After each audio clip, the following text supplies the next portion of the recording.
दोस्तों नमस्कार, हाजिर है एक बार फिर से आज की बड़ी और ताजा खबरों के साथ। बस आपसे निवेदन है, कृपया वीडियो को लाइक कर दें, चैनल को सब्सक्राइब कर लें और घंटी बटन जरूर दबा दें। ये पहली बड़ी खबर है। रामलीला मैदान से सरकार पर बरसे राहुल गांधी, बोले बीजेपी के राज में बढ़ रही नफरत, कमजोर हो रहा देश। ये आपको बता दें कि दिल्ली के रामलीला मैदान में कांग्रेस की हल्ला बोल रैली को संबोधित करते हुए राहुल गांधी ने मोदी सरकार पर जमकर हमला बोला। उन्होंने कहा कि देश की हालत आपको दिख रही है, देश में क्या हो रहा है आपसे नहीं छुपाया जा सकता है। जिसको डर होता है उसके अंदर नफरत पैदा होती है। आज देश में नफरत बढ़ती जा रही है, हिंदुस्तान में डर बढ़ता जा रहा है। आज देश में महंगाई और बेरोजगारी का डर है, नफरत से देश कमजोर होता है। बीजेपी और आरएसएस के नेता देश को बांट रहे हैं और जानबूझकर देश में भय का माहौल बनाते हैं। राहुल गांधी ने कहा कि मोदी सरकार में केवल 2 उद्योगपति फायदा उठा रहे हैं। आपके भय और नफरत का फायदा इन्हीं के हाथों में जा रहा है। पिछले 8 साल में किसी और को कोई फायदा नहीं पहुंचाया।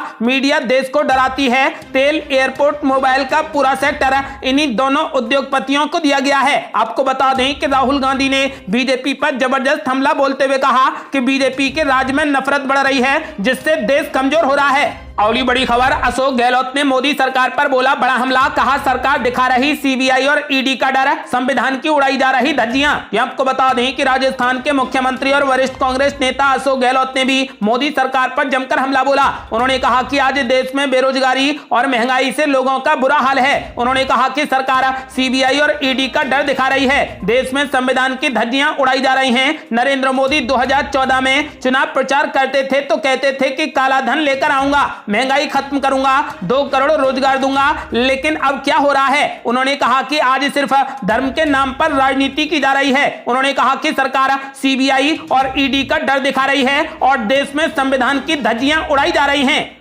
अगली बड़ी खबर, मल्लिकार्जुन खड़गे ने भी मोदी सरकार पर बोला बड़ा हमला, कहा मोदी राज में आम आदमी पाई पाई के लिए मोहताज। ये आपको बता दें कि कांग्रेस की रैली से वरिष्ठ नेता मल्लिकार्जुन खड़गे ने केंद्र की बीजेपी सरकार पर जमकर हमला बोला। मल्लिकार्जुन खड़गे ने महंगाई पर कहा कि केंद्र सरकार उस पर चर्चा के लिए तैयार नहीं हुई और हमेशा टालती रही। जब राहुल गांधी के नेतृत्व में हमने लड़ाई शुरू की तो हमें केवल 5 घंटे का समय दिया गया। उन्होंने महंगाई को लेकर मोदी सरकार पर जबरदस्त हमला बोला और कहा कि आज आम आदमी पाई पाई के लिए मोहताज है।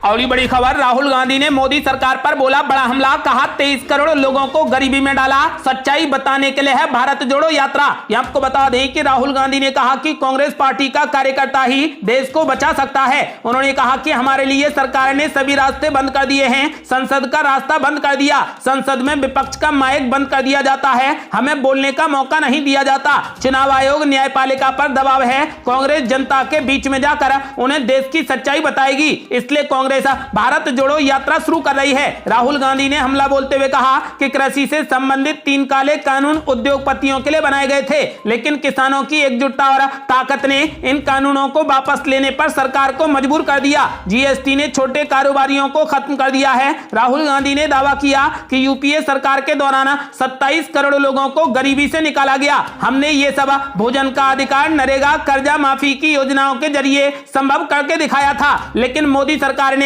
वापस 23 करोड़ लोगों को गरीबी में डाल दिया है। अगली बड़ी खबर, बीजेपी ने राहुल गांधी पर बोला बड़ा हमला, कहा राहुल गांधी के भाषण में था नफरत और गुस्सा, परिवार के 2 लोगों को बचाने के लिए की गई रैली। ये आपको बता दें कि कांग्रेस की रामलीला मैदान में हुई महंगाई पर हल्ला बोल रैली में राहुल गांधी की स्पीच पर बीजेपी ने निशाना साधा। प्रवक्ता संबित पात्रा ने कहा कि वो 2014 से ही यही बोल रहे हैं और उनके भाषण में क्रोध और नफरत दिखती है। प्रवक्ता संबित पात्रा ने कहा कि राहुल गांधी महंगाई के विषय पर बोल रहे थे, उन्होंने आटा भी लीटर में कन्वर्ट कर दिया। वो जानते नहीं कि आलू जमीन के नीचे होता है या फिर ऊपर, वो जानते नहीं कि आटा सॉलिड है या फिर लिक्विड, मगर बोलते हर विषय पर हैं। संबित पात्रा ने कहा कि राहुल जी 5000 करोड़ रुपए के नेशनल हेराल्ड केस में आप और सोनिया जी बेल पर बाहर हैं, जांच चल रही है। जो लोग भ्रष्टाचारी हैं और जिनको लगता था कि भ्रष्टाचार उनका जन्म सिद्ध अधिकार है, आज वो डरे हुए हैं। इसी डर की वजह से आपके भाषण में नफरत और क्रोध झलक रहा है। संबित पात्रा ने आगे कहा कि देश तो सबका है, लेकिन कांग्रेस पार्टी आज सिर्फ 2 लोगों की पार्टी रह गई है। आज परिवार के इन्हीं 2 लोगों को बचाने के लिए रामलीला मैदान में रैली निकाली गई।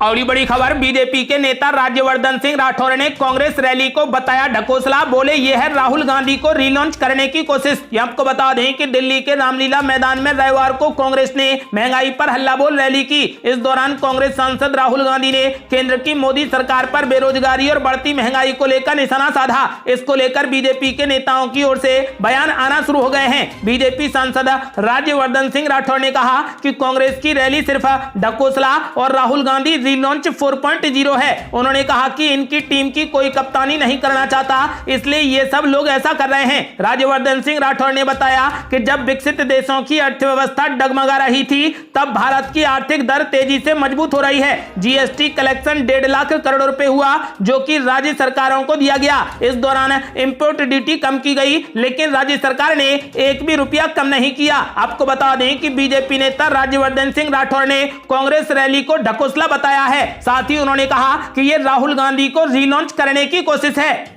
और बड़ी खबर, बीजेपी नेता राज्यवर्धन सिंह ने मुख्यमंत्री अशोक गहलोत पर भी बोला बड़ा हमला। बोले राजस्थान को बना दिया है रेप कैपिटल। ये आपको बता दें कि बीजेपी नेता राज्यवर्धन सिंह राठौर ने राजस्थान के मुख्यमंत्री अशोक गहलोत पर हमला करते हुए कहा कि राज्य को मुख्यमंत्री ने रेप कैपिटल बना दिया है। यहाँ महिलाएं सुरक्षित महसूस नहीं करती हैं। इसके साथ ही उन्होंने ये भी कहा कि राजस्थान अब जिहादियों का अड्डा बन गया है और मुख्यमंत्री कहते हैं कि ये सभी छोटी घटनाएं हैं। उन्होंने कहा कि राजस्थान के अंदर हर दिन 17 महिलाओं के साथ रेप हो रहा है, लेकिन उनके लिए किसी भी तरीके की सुरक्षा नहीं है। राज्य की पुलिस का इस्तेमाल सिर्फ सरकार की इंटेलिजेंस में हो रहा है। पुलिस यही पता लगाने में व्यस्त है कि कौन सा विधायक किससे बात कर रहा है। उन्होंने आंकड़ों की बात करते हुए कहा कि साल 2021 में राजस्थान के अंदर 6000 से ज्यादा रेप के मामले सामने आए थे। एनसीआरबी के आंकड़ों में राजस्थान साल 2021 में सबसे पहले नंबर पर था। राज्यवर्धन सिंह राठौर ने अशोक गहलोत पर निशाना साधते हुए कहा कि मुख्यमंत्री अशोक गहलोत का ध्यान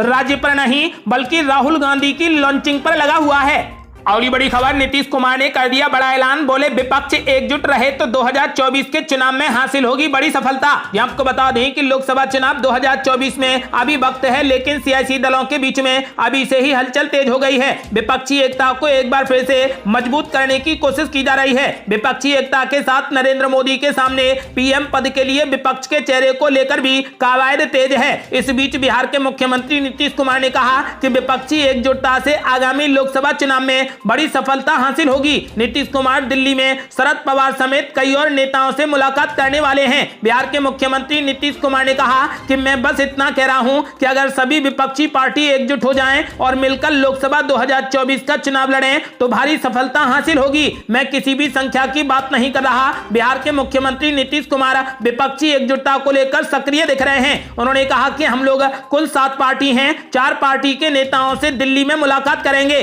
बाकी और लोगों से भी दिल्ली में मुलाकात होगी। कई लोगों का फोन आता रहता है। उन्होंने कहा कि वो दिल्ली में राष्ट्रपति द्रौपदी मुर्मू और उपराष्ट्रपति जगदीप धनखड़ से भी मुलाकात करेंगे। आपको बता दें कि नीतीश कुमार ने ऐलान कर दिया है कि यदि विपक्ष एकजुट रहे तो 2024 के चुनाव में बड़ी सफलता हासिल होगी। और ये बड़ी खबर, केजरीवाल, ममता बनर्जी और नीतीश कुमार के पास है 2024 में मोदी को हराने की चाबी। ये आपको बता दें कि 2024 में होने वाले लोकसभा चुनाव के लिए पक्ष और विपक्ष की तमाम पार्टियां अपनी अपनी जोर आजमाइश करने में लगी हैं। बिहार के मुख्यमंत्री नीतीश कुमार विपक्षी एकता का ढोल बजा रहे हैं, तो राजस्थान और छत्तीसगढ़ की कांग्रेस की सरकार केंद्र की बीजेपी सरकार के ऑपरेशन लोटस का लगातार विरोध कर रही है। परिस्थितियों को देखते हुए सवाल ये उठता है कि क्या 2024 चुनाव से पहले विपक्षी कुनबा एकजुट हो जाएगा?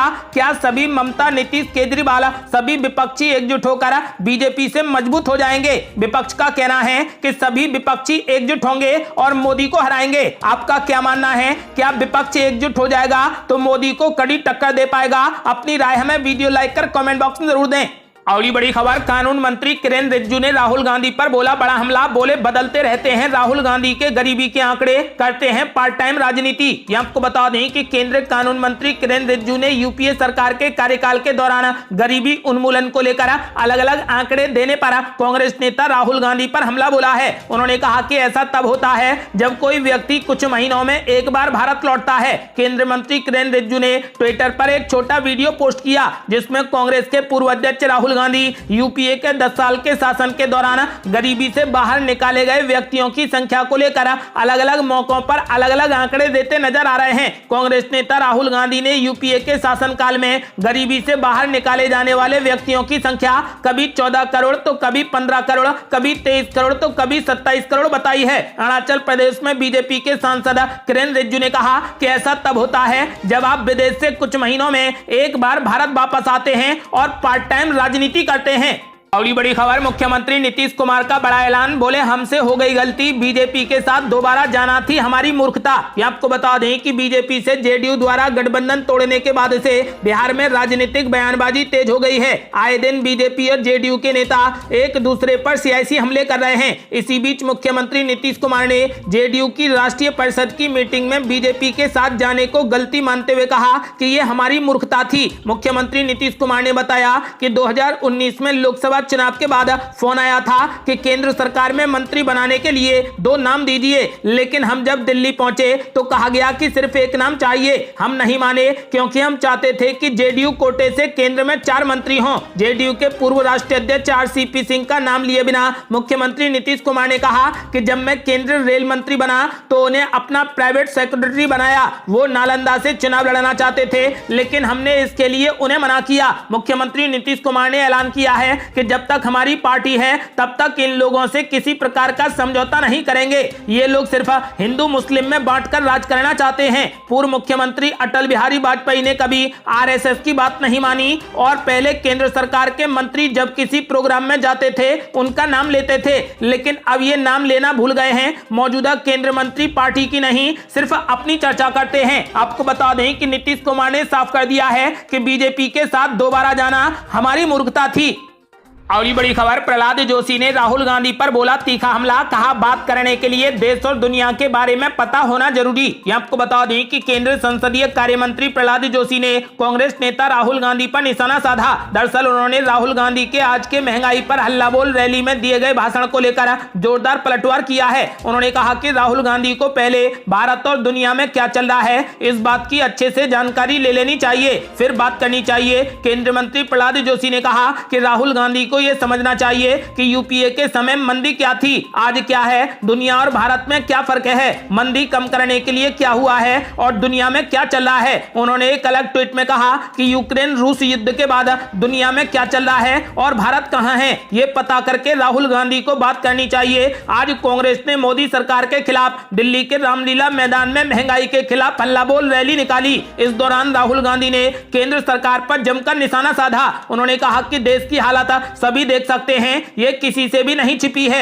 उन्होंने कहा कि जब से बीजेपी सत्ता में आई है तब से देश में नफरत और क्रोध बढ़ता जा रहा है, देश में नफरत फैलाने का काम किया जा रहा है। और बड़ी खबर, संयुक्त किसान मोर्चा को लगा बड़ा झटका, योगेंद्र यादव ने संयुक्त किसान मोर्चा के समन्वय समिति से दे दिया इस्तीफा। आपको बता दें कि सामाजिक कार्यकर्ता योगेंद्र यादव ने संयुक्त किसान मोर्चा की समन्वय समिति से इस्तीफा दे दिया है। उन्होंने हालांकि कहा कि वो मोर्चा के एक सिपाही बने रहेंगे। संयुक्त किसान मोर्चा ने रविवार को एक प्रेस कॉन्फ्रेंस के दौरान यादव का इस्तीफा सार्वजनिक कर दिया। यादव ने पत्र में कहा कि वो अब संयुक्त किसान मोर्चा की समन्वय समिति में नहीं रहेंगे। यादव ने संयुक्त किसान मोर्चा को लिखे अपने पत्र में कहा कि मैं अब संयुक्त किसान मोर्चा की समन्वय समिति का सदस्य होने की जिम्मेदारी नहीं उठा पाऊंगा।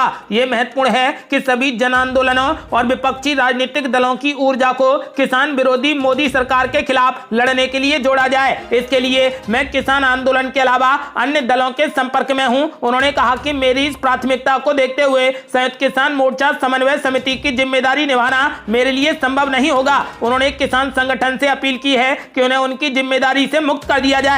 और बड़ी खबर, जेडीयू के 5 विधायक जेपी नड्डा की मौजूदगी में बीजेपी में हुए शामिल। ललन सिंह बोले खरीद फरोख्त का हो रहा खुला प्रदर्शन। आपको बता दें कि मणिपुर जनता दल के 5 विधायक रविवार को नई दिल्ली में भाजपा में शामिल हो गए। बीजेपी अध्यक्ष जेपी नड्डा की उपस्थिति में उन्हें पार्टी की सदस्यता दिलाई गई। आपको बता दें कि जदयू के राष्ट्रीय अध्यक्ष राजीव रंजन सिंह उर्फ ललन सिंह ने आरोप लगाया है कि भाजपा ने उनके विधायकों को दल बदल कराने के लिए खरीद फरोख्त का खुला प्रदर्शन किया है। उन्होंने कहा कि मणिपुर के जदयू विधायकों को तोड़ने के लिए भाजपा ने अपनी अपार धन शक्ति का खुला प्रदर्शन किया है। उन्होंने जोर देकर कहा कि हाल ही में मणिपुर में हुए विधानसभा चुनावों में जदयू के सभी 6 विधायक भाजपा के खिलाफ चुनाव लड़कर विजयी हुए थे, लेकिन भाजपा ने खरीद फरोख्त करके उन्हें बीजेपी में शामिल करा लिया। और ये बड़ी खबर, अखिलेश यादव ने बीजेपी पर बोला बड़ा हमला, कहा बीजेपी की साजिशों का अब हो रहा पर्दाफाश, 2024 में लोकतंत्र की होगी बहाली। ये आपको बता दें कि समाजवादी पार्टी के राष्ट्रीय अध्यक्ष अखिलेश यादव ने कहा कि सत्ताधारी दल द्वारा प्रलोभन और सत्ता का बढ़ता दुरुपयोग लोकतंत्र के लिए बड़ी चुनौती है। भाजपा के षड्यंत्र अब उजागर होते जा रहे हैं। इससे उम्मीद बंधी है कि साल 2024 में देश में लोकतंत्र की बहाली होगी। अखिलेश यादव ने बीजेपी पर जबरदस्त हमला बोला। उन्होंने कहा कि आज भाजपा कुप्रचार से लोगों को भ्रमित करना अपनी उपलब्धि मानती है। बिना किसान मजदूर का हित किए कोई विकास नहीं हो सकता। महंगाई की मार सबसे ज्यादा श्रमिकों और समाज के कमजोर वर्ग पर पड़ रही है। भाजपा की प्राथमिकता में पूंजीपतियों का हित साधन है। श्रमिकों के लिए अतिहितकारी कानून बनाए जा रहे हैं। उनके हक और सम्मान का संघर्ष जारी रखना है। भाजपा की कुनीतियों के खिलाफ समाजवादी पार्टी ही संघर्ष कर रही है। समाजवादी पार्टी समाजवाद, लोकतंत्र और पंथ निरपेक्षता के लिए प्रतिबद्ध है। आपको बता दें कि अखिलेश यादव ने बीजेपी पर साजिशों का आरोप लगाया है। उन्होंने कहा कि बीजेपी की साजिशों का अब पर्दाफाश हो रहा है और 2024 में लोकतंत्र की बहाली होगी। और ये बड़ी खबर, भाजपा में शामिल हो सकते हैं शिवपाल यादव और ओपी राजभर। उप मुख्यमंत्री केशव प्रसाद मौर्य का बड़ा ऐलान, बोले वैकेंसी और नो वैकेंसी जैसी कोई बात नहीं। ये आपको बता दें कि शिवपाल यादव और ओपी राजभर के भाजपा में शामिल होने को लेकर उप मुख्यमंत्री केशव प्रसाद मौर्य ने बड़ा बयान दिया है। डिप्टी सीएम ने कहा कि वैकेंसी और नो वैकेंसी जैसी कोई बात नहीं है। जिसे पार्टी में आना है वो पहले अपनी बात रखे, इसके बाद पार्टी इस पर विचार करेगी। ये निर्णय वैसे भी पार्टी के आलाकमान को लेना है। 2 दिनी दौरे पर प्रयागराज आए उप मुख्यमंत्री ने कौशाम्बी जाने से पहले एक बार फिर मीडिया के सवालों का जवाब दिया। कांग्रेस की रैली पर किए गए सवाल पर उन्होंने कहा कि भ्रष्टाचार ने देश को खोखला किया है। इस काम को कांग्रेस ने बढ़ाया है। कांग्रेस अब खत्म हो रही पार्टी बन चुकी है। आश्चर्य की बात है कि जिस कांग्रेस के अध्यक्ष और पूर्व अध्यक्ष खुद भ्रष्टाचार के आरोपों में घिरे हैं और वो इस पर अपना पक्ष नहीं रख रहे,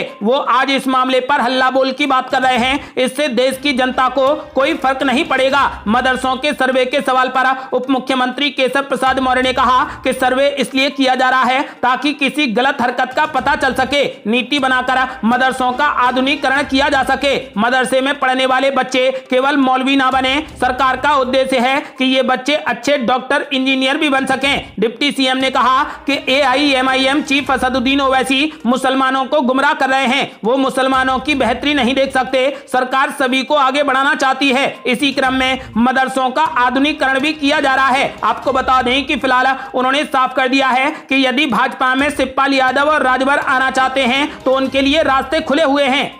और ये बड़ी खबर, योगी के गोरखपुर में बदले 50 वार्डों के नाम, अलीनगर हुआ आर्यनगर, मियां बाजार का भी बदल गया नाम। ये आपको बता दें कि गोरखपुर नगर निगम में 32 गांव के शामिल होने के बाद वार्डों की संख्या 70 से बढ़कर 80 हो गई है। नए 10 वार्डों के साथ ही पुराने 40 वार्डों का नया नाम रखा गया है। आपको बता दें कि गोरखपुर नगर निगम में 80 में से 50 वार्ड नए नाम से पहचाने जाएंगे। अब अलीनगर आर्यनगर से पहचाना जाएगा और मियां बाजार का नाम माया बाजार से पहचाना जाएगा। आपको बता दें कि मियां बाजार का नाम अब माया बाजार कर दिया गया। ये थी अब तक की बेहद बड़ी खबरें। आप 2024 में प्रधानमंत्री की टक्कर पर विपक्ष का कौन सा उम्मीदवार चाहते हैं? अपनी राय हमें वीडियो लाइक कर कमेंट बॉक्स में जरूर दें। आज के लिए बस इतना ही। यदि आपने अभी तक हमारे चैनल को सब्सक्राइब नहीं किया है तो कृपया चैनल को सब्सक्राइब कर घंटी बटन जरूर दबा दें। जल्दी मिलते हैं बड़ी अपडेट के साथ। तब तक के लिए जय हिंद, जय भारत।